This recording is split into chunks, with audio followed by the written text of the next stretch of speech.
Welcome to the Real News Network. I'm Jessica Devereaux in Baltimore. The ceasefire between Hamas and Israel ends at midnight on Thursday, and there is still no reported deal. Reports say that the new deal's guidelines would create a 500-yard buffer zone on the Gaza side of the border. Also, the blockade would only be eased and not ended, as Hamas has demanded.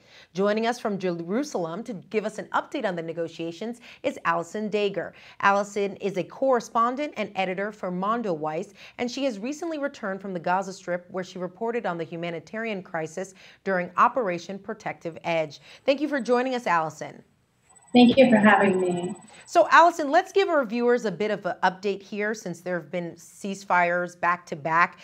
It's good for us to kind of get back to the negotiations and what both sides want out of the deal. So let's first map out the Israelis' expectations. What are they hoping to get out of these negotiations in Cairo? Israel is pushing for a demilitarization of the Gaza Strip, and they're calling for one in comparison to a previous demilitarization of the West Bank. For the Palestinian negotiating team, they're looking at this as an opportunity to pull back aspects of the blockade, with the ultimate goal of pulling it back entirely. For the Palestinians, they'll want to get to an end point where there's a return to external trade, reestablishment of a marine port that Israel just bombed a few days ago, the reopening of airport in Gaza, and the allowing the movement of Palestinians from Gaza into Israel and back into the West Bank, and the free flow of people. Israel has suggested that they're amenable to the movement of Palestinians outside of Gaza. But issues such as external trade, as reestablishing the port, really lifting the fullest aspects that seal Gaza in, the Israelis say these are final status issues to be negotiated in a separate process with the Palestinian Authority, and not to come from these talks in Cairo. And at the same time, the Palestinian Authority is also pressing for the release of prisoners, which we've seen in nearly every kind of negotiation since the Oslo Accords between Israeli and Palestinian leaders. They're looking specifically at prisoners that were rearrested from the Shelley exchange.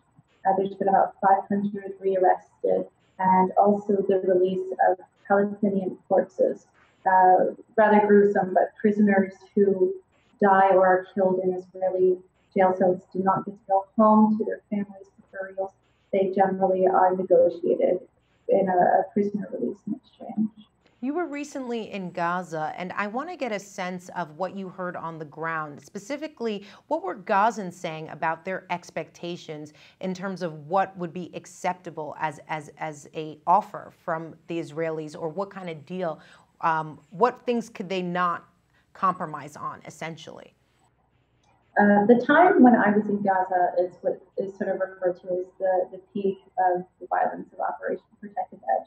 And there's been about a half a dozen of these ceasefires before the one that we're in right now. And while I was there, the UN was referring to them as humanitarian pauses.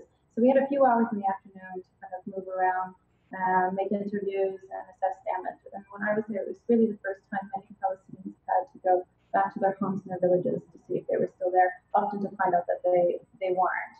And I think I was there for the first day. There was real movement back to Beit Hanun, a northern Palestinian village with a population of about 200,000 before Operation Protective Edge. And now it's essentially a town that's not there anymore. People had discovered Sajaya was gone, Beit Hanun was gone, Jabalia refugee camp, another locality of similar size, was gone. And there were reports of similar kinds of things happening in Huza and in Han Yunis in the south, but there hadn't yet been a chance to sort of assess that damage. And so Palestinians were really discovering that 2014 was not going to be like 2012 or 2009, previous Israeli operations. They were discovering at that time that the destruction and the human impact was much worse. We haven't seen in the past the entire clearing of urban areas.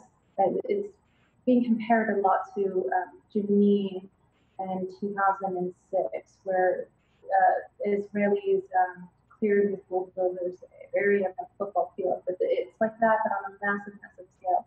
And so that kind of mass displacement that was caused from this and devastation, Palestinians at that moment were really feeling the siege has to end, and that this was the war to be the end of all wars. They've had three since Hamas had three with Israel since Hamas has been in power,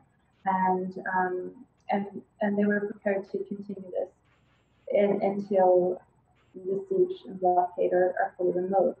Although now it seems that expectation has been slightly augmented on the ground, but I would still say that there's not necessarily daylight, but a bit of space between the expectation of the average Palestinian in Gaza and the Palestinian negotiating team, which seems to understand they have a better chance of having concrete results by pushing for an easing of the siege. But again, the ultimate goal of Palestinian negotiators right now is to lift the siege.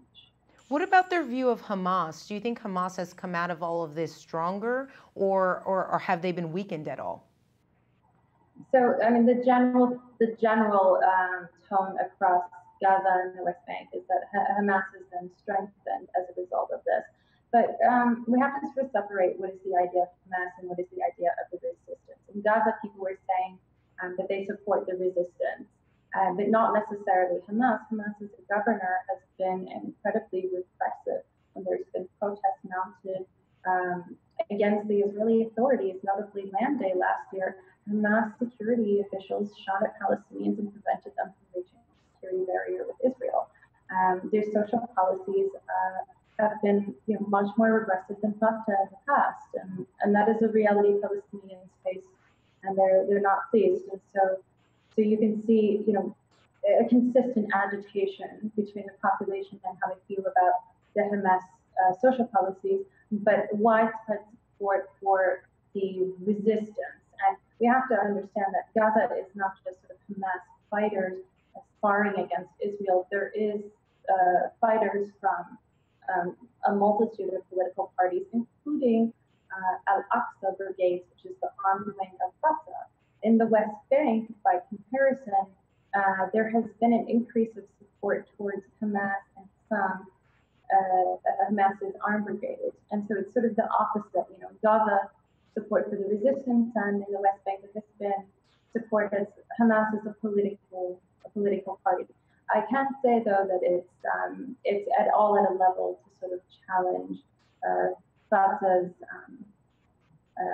sort of state in the West Bank, but you can see for the first time in years under Ramallah Hamas music blaring from car radios, protests that police are not preventing, that they're allowing to continue. This is new.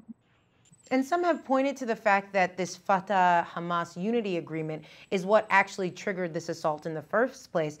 But it seems like it's not being displayed like this in the mainstream press. But if Hamas were to align with Fatah, essentially it was recognizing Israel's right to exist, sort of this de facto recognition of Israel.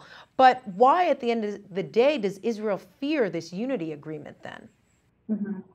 I mean, unity between Fatah and Hamas is the unity between the West Bank and Gaza, which hurts Israel's leverage and the negotiations from. It's a lot easier.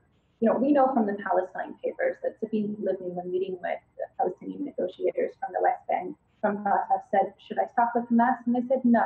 If you do, it'll legitimize them. Just talk with us, and it'll sort of help square and solidify our stance here." And she acquiesced. And, the attitude was sort of, "Okay, I don't want to talk with either of you." But there has been, since Arafat was around, there's been an Israeli effort of the B-Day in Paris between Hamas and Fatah, and it has worked.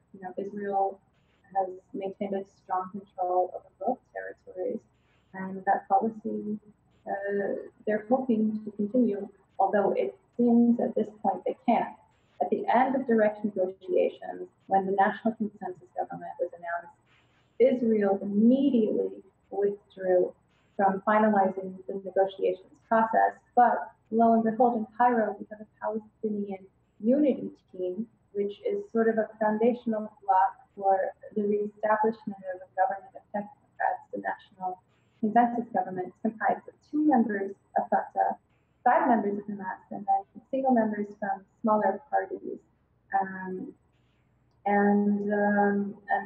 While Israel is saying they don't negotiate directly with Hamas because they are listed as a terrorist organization, Israel likes to reference the United States and the European Union. The Minister of Intelligence again said today Hamas is a terrorist organization listed by the U.S. and the European Union, so they won't negotiate directly with them. Okay, but in this case, they're negotiating indirectly with all of the Palestinian parties together. So it seems as though the PLO has managed to sort of politic their way into forcing Israel's hand to see them as one block of united Palestinians.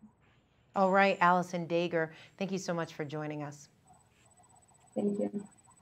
And thank you for joining us on the Real News Network.